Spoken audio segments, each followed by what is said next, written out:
Hi all, before we begin, some quick announcements. First, thanks so much to those of you who have filled out the Unchained survey. We have 2 winners for the BTC candle. They are Elizabeth Strickler and Robert Oman. Thanks to everyone who filled out the survey, as well as to Elizabeth and Robert, and to both of you, enjoy your candles. Second, as I mentioned earlier, I'm now writing a Facebook bulletin newsletter. If you're interested in the stories that we mentioned in the weekly news recap, you can get all the links delivered right to your inbox.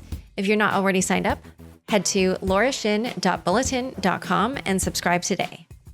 Finally, this week's episode is a panel discussion recorded at Unfinished Live 2021. The future is decentralized. It was a great event here in New York in late September. And if this panel interests you, be sure to check out the full program at unfinished.com. And now on to the show. Wish you could earn crypto but don't want to spend thousands on hardware? Just download the Nodal Cash app on your smartphone. Visit nodal.com, that's NODLE.com, to start earning Nodal Cash today. The Crypto.com app pays you up to 8.5% interest on your Bitcoin. Get $25 when you download the Crypto.com app with code LAURA. The link is in the description. Welcome to our panel. Here to discuss with me are Nick Grossman, who is a partner at Unions for Ventures. He's here virtually. Hello, Nick. And we also have Thomas France, to my right, co-founder and GP of Cygni Capital. And then Dylan Hixon, president of Arden Road Investments. And at the end is Rik Willard, founder of Agentic Group and managing director of World Ethical Data Foundation. Welcome, everyone. Hi. Thanks. So why don't we start by talking about how a decentralized world changes things for investors? So in an ideal decentralized world, everything is kind of like user-owned and everything's a little bit more egalitarian. So how does that change things for investors in, a world where generally the business model is kind of predicated on things not being super egalitarian? I think the decentralized web is an interesting term and concept, and I think one of the key things that's happening is that it's enabling more people to be owners of more things, of protocols, of DAOs, of assets, of systems, and I think that's really exciting. A lot of the early people who've been participating in these networks and these projects are earning the equivalent of sweat equity, and then are going on to launch new things. The need for outside capital really is decreasing as the community itself builds up wealth in assets that have been generated here, and the role of investors is really changing. A lot of projects are launching without any investors at all. Projects get forked, and projects that launched fair to launch. Financing rounds when they happen tend to be getting tighter and smaller. And so the role of the investor, I think, is really changing. I don't think the role of capital in the system is necessarily changing, but I think the role of traditional funds is definitely evolving, and we're working to adapt to that. And so how have you tried to evolve to stay relevant? I think every generation of investing that we've been through, and we've been around for 15 years through Web 2 and now into Web 3, and my partner's been investing for longer than that, I think has forced us or caused us to learn new tricks. There's some mechanical administrative changes to how we organize funds and the kind of activities that we undertake, whether we're staking or participating in protocols, using capital in different ways. A lot of the things that we're investing in now look less like companies and more like loose collectives or DAOs, where we're just one of many members, and the sort of way that we engage and participate and influence the project is changing. So I think it's too early to say exactly how, but we're learning new moves every day. Does anyone want to add? Yeah, I think there's a wide variety of projects that you can invest in that space, and it's generally some very long-term projects you believe in.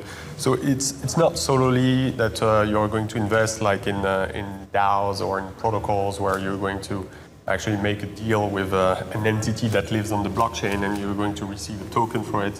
But that's a possibility. But there's also some companies that are equity-based, are building some pick and shovel infrastructure play that kind of bridge the world between between the real world and crypto. There's some developer tooling. So there's also all that variety of project that is, let's say, acceptable for any type of investors. But for everything to do with a pure blockchain organization or pure smart contracts you're interacting with, it's true that it changes the world of the investor as well. In the type of structure you need to have, you need to make sure that you can invest in non-venture capital assets, that you can custody these tokens, and once you get these tokens that are not actual equity, you also want to participate in it. So you want to stake, you want to participate in governance, you want to provide value and liquidity to these protocols. So there's a whole setup that needs to be rethought in terms of how to best participate in all these networks. Yeah, I mean, as a family office, we make a lot of venture capital investments. We are prepared now to hold tokens directly and look at alternate forms of investment.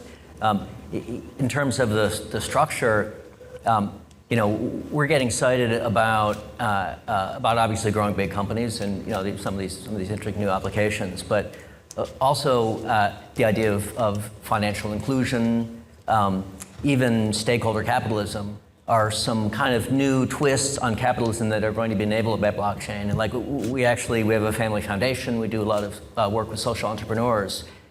Some of what we're seeing in blockchain is starting to overlap with that. So I think capitalism has a place in this. I think it's going to be modified, but we're excited about that for a return perspective, but also from an impact perspective. Mm. And did you want to add something? Please, yeah.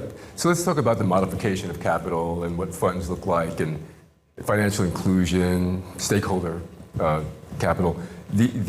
I think if we're going to look at what can be with a decentralized, democratized web, we have to look at what is.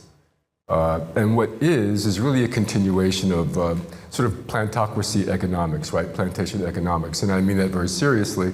The platform, let's say Facebook in this particular case, would be a plantation. The workers aren't the people who work at Facebook. Those are the farm hands. The actual workers are us. And the crop is your data, right? So if you look at it that way, then there's a point at which you have to ask yourself, to Frank McCourt's mom's point, what do you do about that, right? What are you going to do about that? So what we're engaged in, the business that we're engaged in, is about overturning that model, reimagining what capital looks like, reimagining what structures look like. I think that in the case of tokenization and token economies, it does actually open up a place for sovereign identity. It opens up room for the ownership of data. It opens up new vistas for our concept of capital and what that means in introducing human capital into the equation. So there are a lot of changes that are going to be happening over the next 5-10 years that will look very different from I think what funds even look like now. So I would add that a lot of that investment will stop, hopefully, coming from us as gatekeepers, quite frankly, because funds will invest in an array of things to see what works, and the optimization of a fund is a return, a financial return. So we're going to look more at things like outcomes, human outcomes, and the governance part of tokens is going to help us do that. Of course, if you invest in something, you don't want to go broke doing it. You want to make sure you make some money. But it's about communities making money, individuals owning their data, owning their rights, owning their attribution for whatever they're contributing, and then amassing in communities that then amplify and extrude value as opposed to extract it. So I think that's one of the major differences that we're talking about here. Yeah, and actually that leads me to my next question, which is, in this world where we have these tokens launching and they're oftentimes saying, hey, we're a fair launch token, and then meanwhile they're kind of deriding what they call the VC coins. It's very clear that if you are an early stage investor and a VC participating, then you kind of almost automatically become a whale in these governance tokens, and you have a lot of weight in these votes.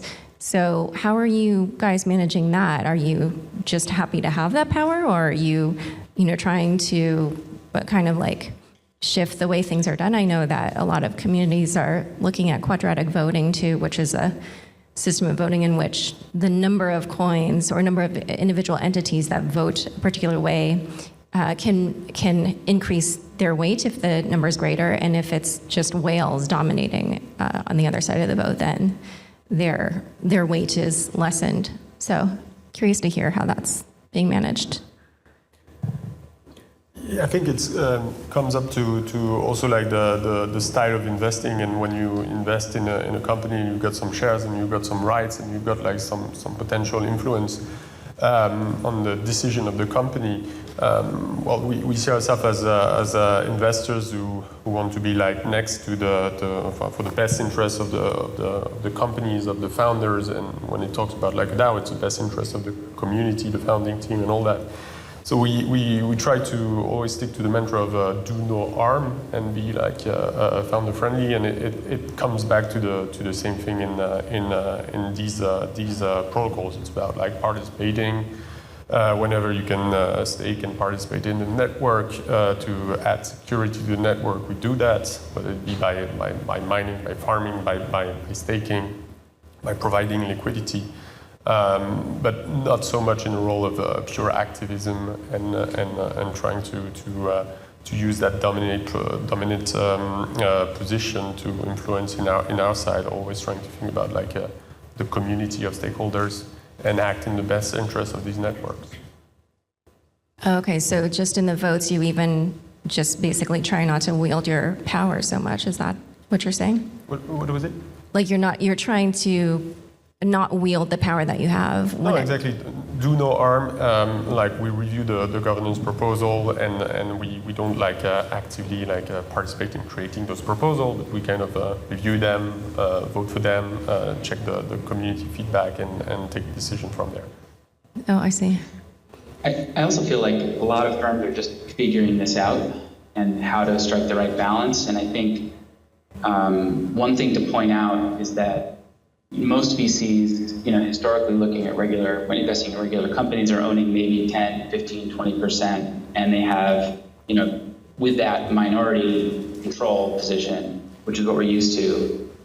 So we're not coming at this generally from the point of expecting to have sort of real control. But now, as we're investing more in token networks, the ownership percentages are way, way lower. So, whereas we may used to have 10 to 20% of a company, now we have 0.5% to 3 or maybe 4% of a token network. And so I think even in cases where VCs do have a large percentage relative to any single person, I think everybody is getting accustomed to having much, much, much overall influence when it comes to a project. Okay, so now let's actually talk a little bit about something that Rik brought up, which is that I think for a long time in crypto, there's been this kind of idealistic notion that it would create a more inclusive world, or it would bank the unbanked. And I was curious to know what you guys thought in terms of what is actually played out. Do you feel that the technology is accomplishing those things? And if not, why not? And what could be done better? Okay, so I truly believe, let's take Bitcoin as a case study in that. Forget the weight of ownership, we won't even go there for the time being, but you see all kinds of questionable applications of digital currencies. I look at El Salvador as a great example. Actually adopting Bitcoin as a national currency is not only a huge mistake, but perhaps a crime. Also, the stress testing of digital currencies on people of color in Africa, in Asia, in Latin America is, I think, emblematic of the kinds of issues that we're going to have to face. It touches on all of these things. Because America doesn't allow for that. Its SEC does not allow us to test certain things. They're being tested in other places. They're being dropped into other localities, and usually that is with people who don't have much of a say. El Salvador is probably the most egregious example of that. But all in all, I think the token economy, Bitcoin notwithstanding, Ethereum notwithstanding, but with platforms like Polkadot or Bubbler that's being built and things like that, then you're actually talking about egalitarianism being built into code. And I think that's a very important way to look at this, is that the trust that we talk about, the trustless networks, and these are all algorithmic issues. Now, and we have yet to get that right.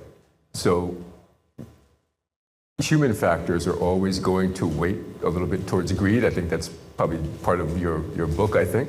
But it's up to us to determine and to get right these sorts of code issues, and not to test them on populations as if they're lab rats. I think that's a big mistake, because it always has negative outcomes. So I'm obviously biased as an investor. I think free market capitalism is a powerful tool, but it's an algorithm for allocating resources. It's not an ideology, and it's garbage in, garbage out. So we've started to get this idea that, like, maybe you should consider environmental considerations as part of the allocation of capital, not just pure profits. Maybe you should consider child labor. Like, obviously we're not doing a perfect job on any of these, but they're starting to get baked in. What excites me about blockchain is, if you get this right, you can actually code this in and start to steer the direction of how this blockchain grows, and what you said as the goal that the free market is going to optimize for. We're going to solve climate change by putting a price on carbon, because then the free market all of a sudden works its magic and perfectly allocates the resources to reduce carbon, because that's rolled into the cost. So I think we're not there yet. I think we're building a platform that could potentially allow us to address some of these non-financial issues. Get stakeholder capitalism at play, where you actually include people. Kai-Fu Lee talks about what he calls human-centered capitalism. That you might want to optimize for human happiness plus profits, maybe not just profits. And so I think blockchain is going to open up a lot of possibilities to start to look at capitalism in a different way. I guess blockchain is like one of the most inclusive technology you could imagine. Anybody could get access to it. Anybody, if it's open source, it's open to anyone. It's censorship resistant. But it's true, the infrastructure currently is just not there, whether it be fees on the network and fees on Bitcoin, fees on Ethereum. It's just not there yet, simply because the infrastructure is not there yet to cater for all the type of interesting use case that you can have here. So coming back to the idea that it's a super long-term play, and there's always this big infrastructure bet that still needs to be done all of the side on the actual base layers, on the scalability solution, the layer 2 layers. Think of Bitcoin and Lightning, think of Ethereum and other sidechain on it, think of other layer 1. So it's still a very long-term play where this infrastructure needs to be built out. And in that process, application needs to start testing the boundaries of this infrastructure as we move through the cycles over the years. So it seems like you mostly think that as long as the technology becomes more user-friendly, then gradually the inclusion piece will sort of solve itself. I mean, is there anything kind of more proactive now that people either can do or that you think is already working? I think that what's exciting to us is that fundamentally, architecturally, the technology is open and inclusive, meaning all you need is some software. You don't need a bank account. You don't need a credit card. There's all the things that you need to join the traditional financial world. Technically, you don't need to join here. At the same time, if you look at the distribution of capital in crypto right now, it's more concentrated than it is probably in the real world, because you've got early adopters who've been paying attention, and there's a big Gini coefficient and so on. And I think, as has been mentioned, a lot of the technology itself is still pretty raw in terms of and puts up a barrier in terms of high fees on Ethereum and other things, which are adding to sort of a snowball of, you've got a wealthy group in here that's participating more and earning more and so on. And so in practice, it doesn't feel that way. One of the areas that feels like an opening to me is what we're seeing in play-to-earn games. So you've got folks playing Axie mostly in the Philippines, and earning and treating that like a job. And I think there's one example where the technology has opened up a window into a financial world that wasn't there before, to a way broader group of people than, for instance, are participating in DeFi protocols or mining Bitcoin. And so I don't think we can declare victory that this is inclusive. I think the potential for it to be very inclusive is built into the technology. But I also think it's going to take a while, hopefully, for that to become more real to more people. Yeah, that feels more right, because if anybody's been following the yield farming craze, that's something that you can only really benefit from it if you're a whale and you have a lot of money to invest, because the fees to do that are quite high. Well, you have to solve hunger. You have to solve hunger first. You have to solve housing first.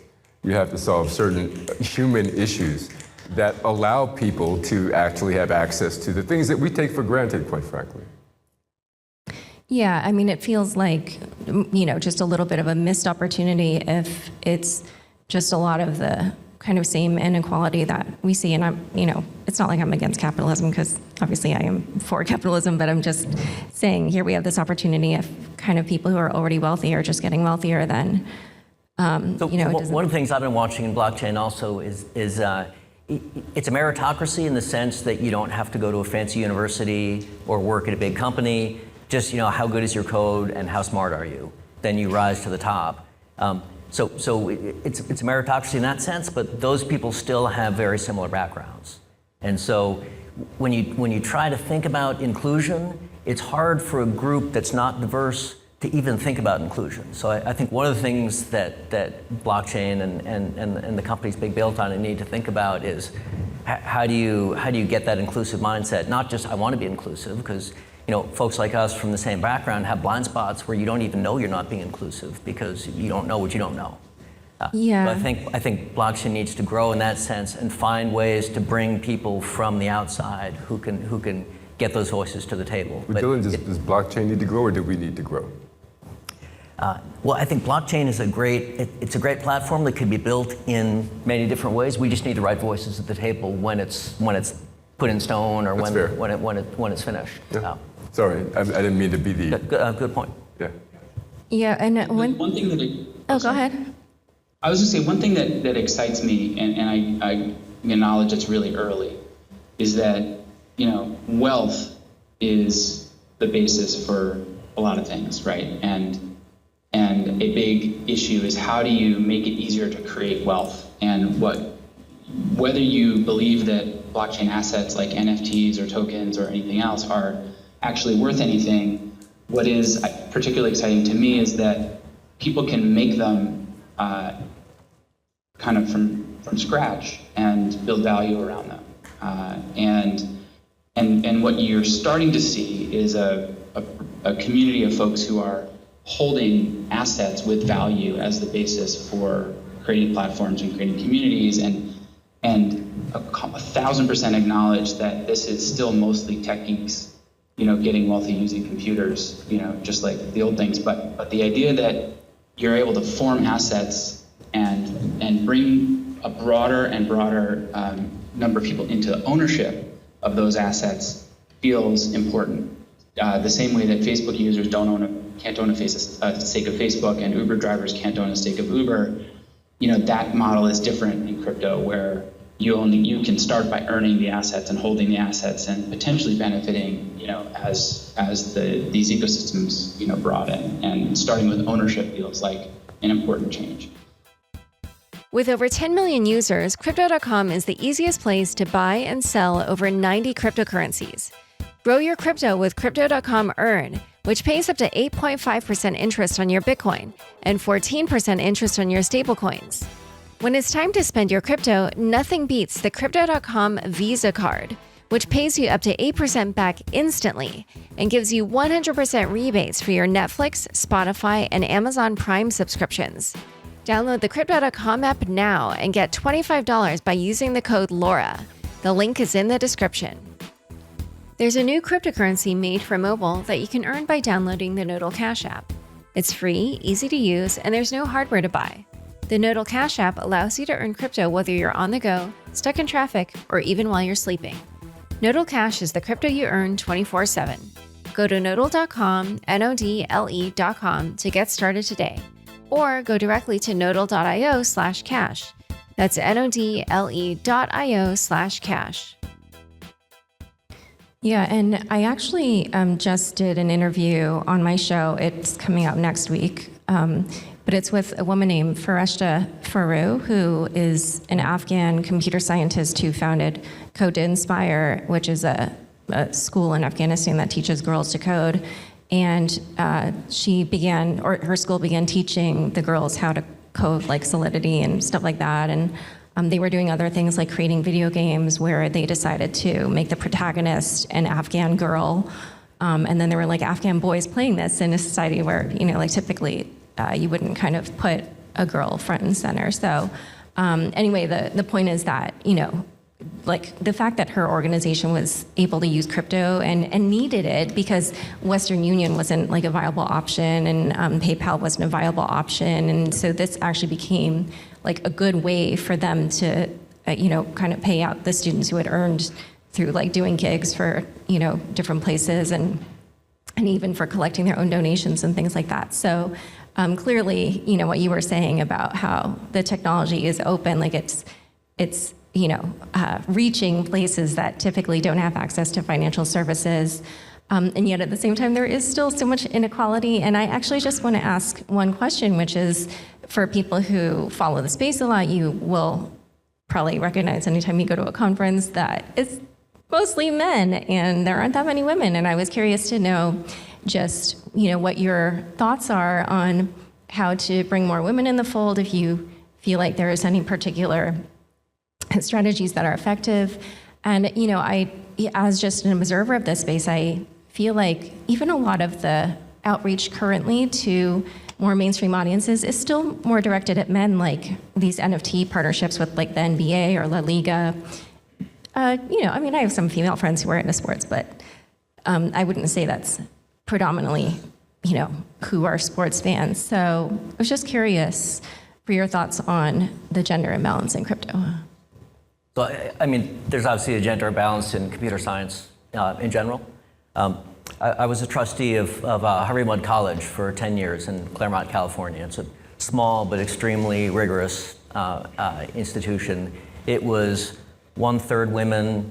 It was, it had been around for about 60 years, always a male president. We hired the first female president, and she showed up. She wrote a handwritten note to every accepted female student every year.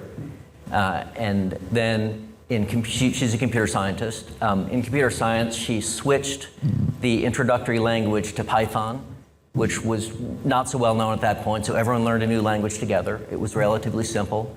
They switched the kind of projects they would do to be more sort of project and result oriented than grindy tasks, and brought the number of women in computer science up to around 50% in the major.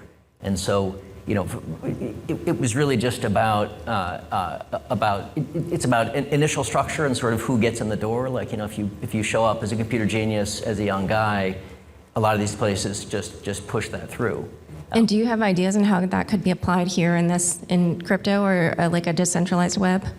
So, I don't know specifically, but that's the mindset of you need to open it up and you need to explain to the potential programmers and participants what they can do with it to change the world more than just sort of the nitty-gritty aspects of the technology. But it's obvious. You have a trained base that's overwhelmingly male, so it's going to be hard to shift that on a dime.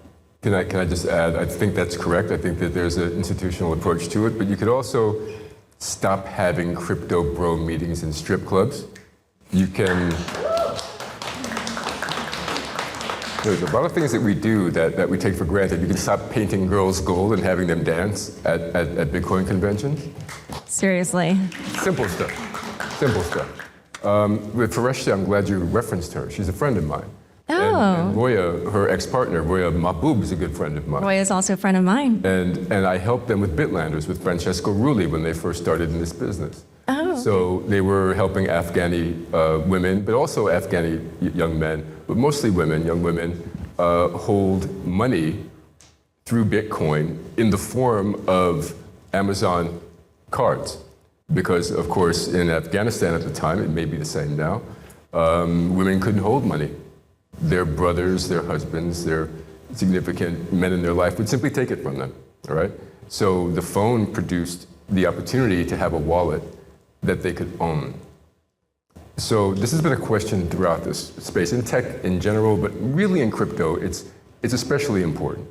And I forget crypto, in blockchain, it's especially important.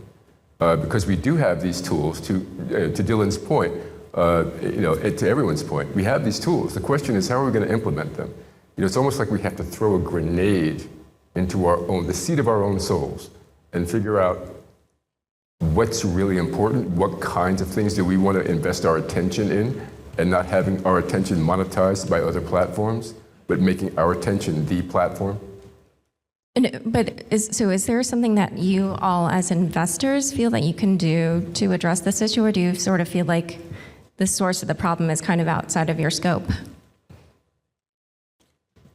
Nothing's outside. I mean, I think investors can and should play a big role in increasing diversity of all kinds in their portfolio and the companies they back and the companies they work with and the boards that they're on and so on. And I think everybody can.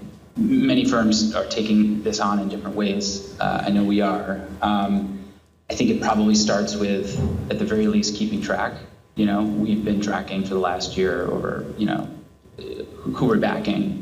Keeping better track of that kind of information. We've taken it upon ourselves to try and be more proactive in a lot of ways about increasing diversity in our portfolio. I think investors are in a position of some influence and power, and have networks and have a burden to diversify their networks, and bring, new people into the fold. Another part of it is like trying to identify leaders and organizations that are doing good work, adjacent to the investing. So like in crypto, there's a group called Sheet 256, which is like focused on, bringing diversity to the blockchain. There should be more, and there will be, and they're female leaders of a couple of very high-profile crypto projects, but that's not enough. And so it's a cliche and terrible answer to say that it will take time, but I think it will take time. But I do also think that it won't change unless people focus on it. Okay, so now we're going to really switch tacks, because this is also relevant to investing in a decentralized world, and it's a hot topic right now, which is the regulatory environment here in the US. I think a lot of people know for a long time there was kind of the sense that there wasn't a lot of clarity, and maybe now we're getting a little bit more clarity, and it seems what I would say people in the industry perceive as negative. So I'm curious to know how this is affecting investment activity in the crypto and blockchain space for US investors. Clearly, it has always been like a tough thing to work in crypto, just to get access to bank accounts. In my previous company back in 2014, even though we were not touching with crypto directly, we had this thing with to get access to bank account, and that was always a big struggle. And it gets even worse with all the regulation for crypto exchanges or protocols that are building stuff that looks like security, or that engage in trades. And as investors, we see that we're based in the US, we're structured as a US venture fund, and we sometimes cannot have access to some projects simply because they start to not accept any US investors, so that they are outside of the scope of the US regulation. And you can still get back these projects by having some offshore entities. But we see that as investors for some projects, they simply do not accept any more US investors. And it looks like part of the innovation is going to go on some other jurisdiction, because entrepreneurs, they need clarity. That's the worst thing that you can have, is this uncertainty on what's going to happen, or the regulators going to change their mind. I think what's lacking is to have some guidelines, some frameworks where you know a little bit how you're going to fit in that box. And if that's not the case, I guess entrepreneurs and companies will go the path of least resistance and go in some jurisdictions that are more friendly for their business. So yeah, I want to hear other people's answers to that, but I'm also curious, how does that affect the development of this decentralized web if you have kind of these different silos? I'm just curious if you guys are trying to solve for that, or if you think it's just going to be like that. There will be one decentralized web in the US and another decentralized web elsewhere, or? I think what some consider a hindrance with US regulations, I think we're missing opportunities because we're looking at the space as a Wall Street casino and not as a place where we can actually grow ideas and we can grow access and utility. The regulations are clear. We can build inclusive structures, but we keep defaulting to casinos. We keep defaulting to existing structures like Wall Street. Now, who says that the crypto space has to look like Wall Street? Who says that we have to focus on returns as opposed to outcomes? This is us saying that. The regulators have actually given us a straight path into a different way of looking at this whole thing, yet we continue to try to force it into the square hole of Wall Street. So that's really a lot on us. I mean, we could change that calculus if we can change the idea of value and make that something that people want to be a part of, and we can build other structures that then help us trade in value that way through communities. But we keep going to the same stuff and we get the same results, and then we start crying about, what the SEC is doing to us. Does anyone want to add? I mean, this is one of the most complicated, difficult issues in the space. I think at the very beginning, there's a sort of impedance mismatch here because this technology establishes trust in a different way, through transparency, through cryptographic proofs, through open source code, and it also enables the creation of sort of these digital artifacts that can look a little bit like money, can look a little bit like stocks, can look a little bit like commodities, can look a little bit like packets of data, and so it touches on everything. And a lot of those are regulated sectors. And so I think there's going to continue to be a challenge to figure out what is this stuff and who should regulate it. And I think what we're seeing right now is a combination of every different sort of regulator looks at it through their lens and sees it as the thing that they regulate. And eventually I think, and also is, whether it's on the financial crime side, the security side, or other places, is looking to regulate through the existing mechanisms, which is reporting and filings and so on. And I think what I would hope we would see over time are new regulatory structures that are more native to this medium, that understand it for what it is, and ways of, and by structures I mean like bodies, and then also regulatory mechanisms that can really harness the openness and transparency and open source nature of this technology to achieve the sort of outcomes which we want, which are safety, integrity, investor protection, and so on. But over time, I think come at it in a different way. And what I hope we don't do is sort of destroy the technology by trying to regulate it in the old way before we get to see the benefits of it at a broader scale. And we run the risk of pushing more and more offshore into other jurisdictions where there's less safety and so on for consumers. So it's a really, really, really hard problem. And I think it's front and center for every investor and every project operating in the space. So do you think that what might happen is that we'll end up with kind of crypto/decentralized web for the US and then a different version for elsewhere? And also, Nick, it seemed like you were saying that you wish that there were either a different new agency or at least a new set of rules for crypto specifically. Like you're saying you feel like the old regulations just don't apply here? I'm not saying they don't apply. And I think the concepts of, protecting against financial crimes of various kinds and protecting investors and having markets with integrity, they're important reasons why we have regulations that get at all those things. I just think that it will take a while for us to adapt the mechanisms to achieve them that kind of fit with the way that this technology works. I think there are a lot of built-in benefits in this technology towards those goals, which we hope to keep persisting and take advantage of to harness the goals. And I think my guess is that over time, that's going to result in new agencies with new techniques. I don't think that's going to happen tomorrow. Oh, no. At the moment, it really doesn't look like it's going to happen tomorrow. Okay, so I could keep asking questions, but if anybody would like to ask a question of the panelists, you can come right up to this mic here and go ahead. Hey everyone, my name is Alejandro. What do you see the role of institutions sort of balancing out with individuals? And will this technology sort of just set a new framework for institutions to take advantage of the automation that's going on? Or, sort of like what do you see the role of institutions in this new decentralized future?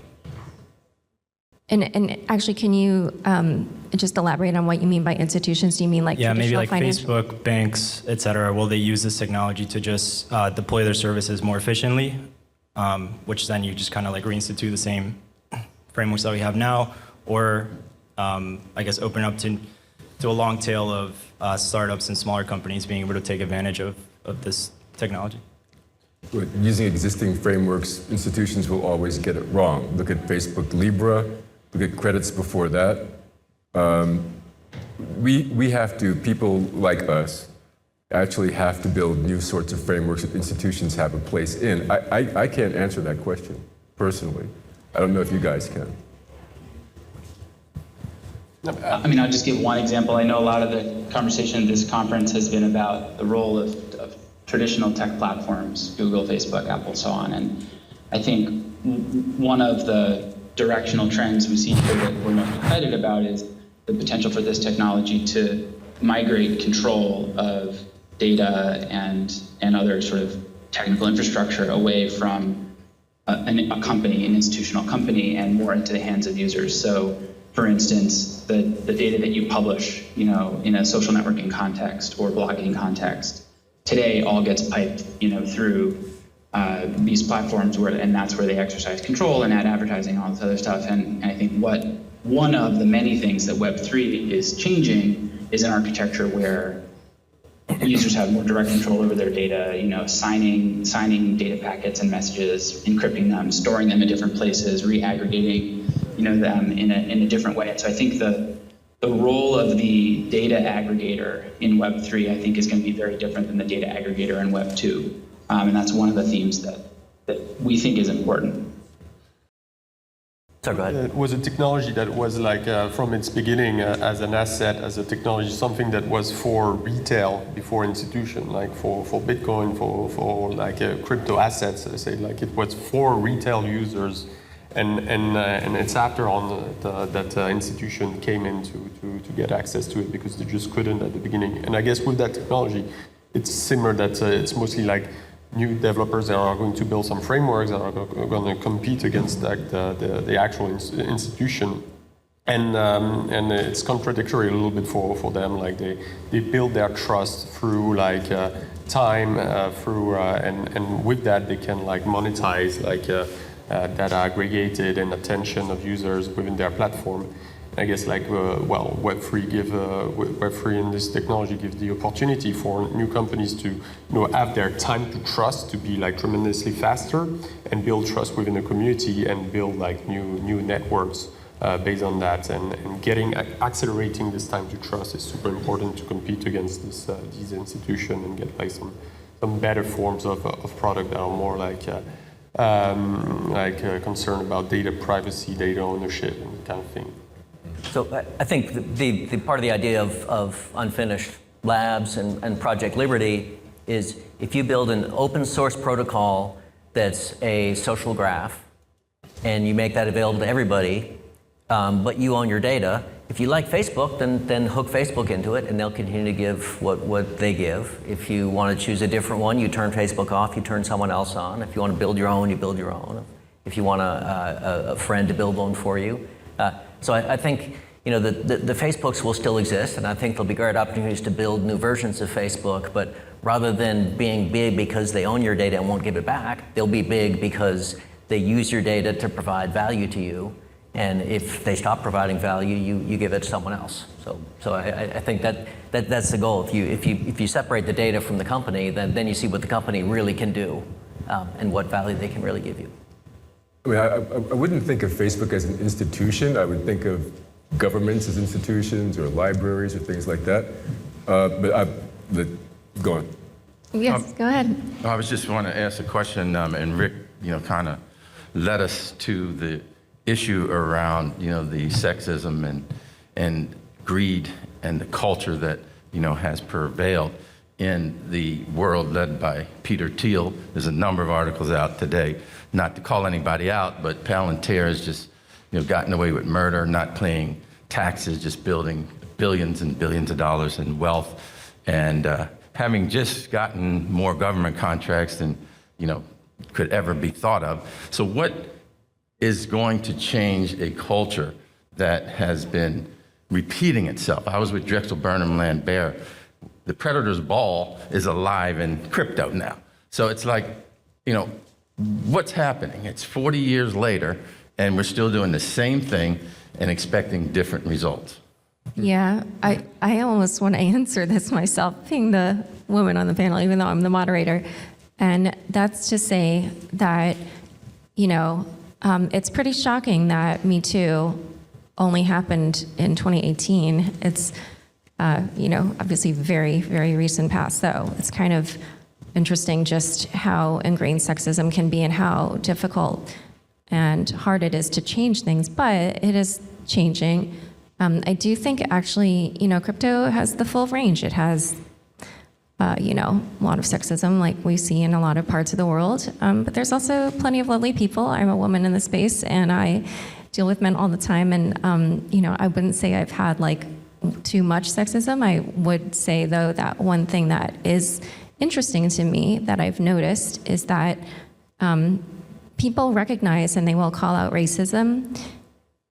If women in the space bring up sexism, there's a lot of denial and a lot of pushback and a lot of things that are said like, oh, this technology, has no barriers. Women just aren't interested. And it's like, oh, wow, really? You don't recognize the barriers? You think that this is a true meritocracy here?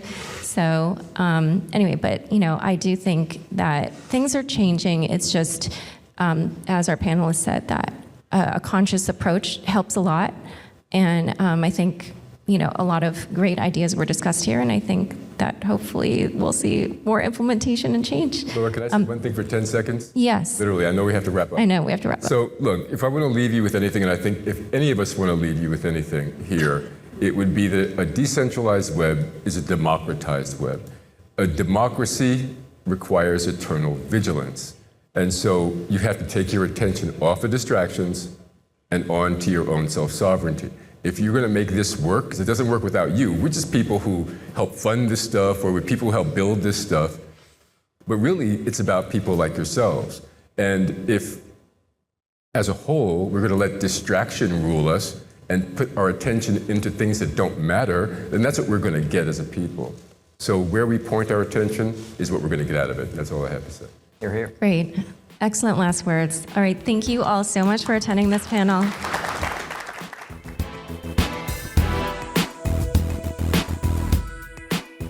Thanks for tuning in to this week's news recap. First headline: Move over China, the US now leads the way in BTC hash rate. According to the University of Cambridge, the United States now accounts for more of Bitcoin's hash rate than any other country in the world. As of August 2021, more than 1/3, 35.4%, of Bitcoin's hash rate, which is a measure of the computing power securing the network, was located in the United States. The figure marks a drastic shift in mining power. Last summer, the US only accounted for 4.2% of the hash rate and for 21.8% in May of this year. Following behind the US in terms of hash rate was Kazakhstan at 18.1%, Russia at 11.2%, and Canada at 9.6%. No other country currently houses more than 5% of Bitcoin's hash rate. Just like the US, Kazakhstan Russia and Canada have each seen their share of the global hash rate increase over the past year. This upward trend in global hash rate for these countries coincides with an equally severe decrease in hash rate for China, which began cracking down on cryptocurrency mining in earnest earlier this year. Data from Cambridge recorded precisely 0% of Bitcoin's hash rate coming from China in July of 2021, marking an abrupt about-face for a country that used to be a mining powerhouse. For context, in August of 2020, China miners made up 67.1% of Bitcoin's hash rate. As recently as May of 2021, China still accounted for 34.3%. Michelle Raux, digital assets lead at the Cambridge Center for Alternative Finance, believes that the shift in power away from China is a positive development for the health of Bitcoin's network. The effect of the Chinese crackdown is an increased geographic distribution of hash rate across the world, which can be considered a positive development for network security and the decentralized principles of Bitcoin, Rausch wrote. Stripe's re-entry to Bitcoin starts with engineers. Stripe's beginning to assemble a team of crypto engineers to navigate the payment company's journey into Web3. Guillaume Poncin, the former head of engineering for banking and financial products at Stripe, will be heading the team. The engineers will be joining a brand new team at Stripe and will, quote, design and build the core components that we need to support crypto use cases, as the job description states. Poncin says he is looking for engineers and designers to build the future of Web3 payments. The job posts do not specify which cryptocurrencies Stripe will be working on or what aspects of blockchain technology Stripe will be attempting to leverage. A CoinDesk report says that the company, quote, wants to remain tech neutral while building in crypto. And perhaps a hint at where Stripe's focus will be, Stripe CEO John Collison described crypto as, quote, a very exciting tool in solving the issue of cross-border transactions earlier this year. Notably, this is not the payment company's first time down the crypto rabbit hole. Stripe was an early supporter of Bitcoin and one of the first major companies to accept the cryptocurrency back in 2014. That being said, Stripe ended its Bitcoin program in 2018, saying that customer demand was not there for Bitcoin-based payment rails. Centralized exchanges love NFTs. Two of the most popular cryptocurrency exchanges in the US are moving into NFTs. On Monday, FTX US, the American subsidiary of Sam Bankman-Fried's FTX, launched a Solana-based NFT marketplace. Dubbed FTX NFTs, the marketplace plans to add support for Ethereum NFTs in the next few weeks. Unlike decentralized markets, like OpenSea or Solanart, FTX NFT will allow users to purchase NFTs with US dollars via credit card or ACH payments. However, with the ability to pay in cash comes the cost of KYC, as all users must undergo Know Your Customer identity checks to be eligible to trade on the platform. In a similar move, Coinbase, the larger exchange by far in this story, announced a waitlist for Coinbase NFT. Though support for other chains is expected, the new platform will initially only allow users to mint, purchase, and showcase Ethereum-based NFTs. Interestingly, Coinbase will be using self-custody wallets, so users will not need to go through KYC check to utilize the NFT platform. Coinbase seems bullish on NFTs as an economic force. Quote, our ambition with Coinbase NFT is to allow everyone to benefit from their creative spark, to contribute to a future where the creator economy isn't a small subset of the real economy, but a central driver, Coinbase said. According to Decrypt, over 1.4 million users have already signed up for the waitlist, a number that ended up briefly shutting down the site due to heavy traffic. In related news, Sotheby's is launching a new platform called Sotheby's Metaverse to auction NFTs for fiat, ETH, BTC, and stablecoins. Next headline.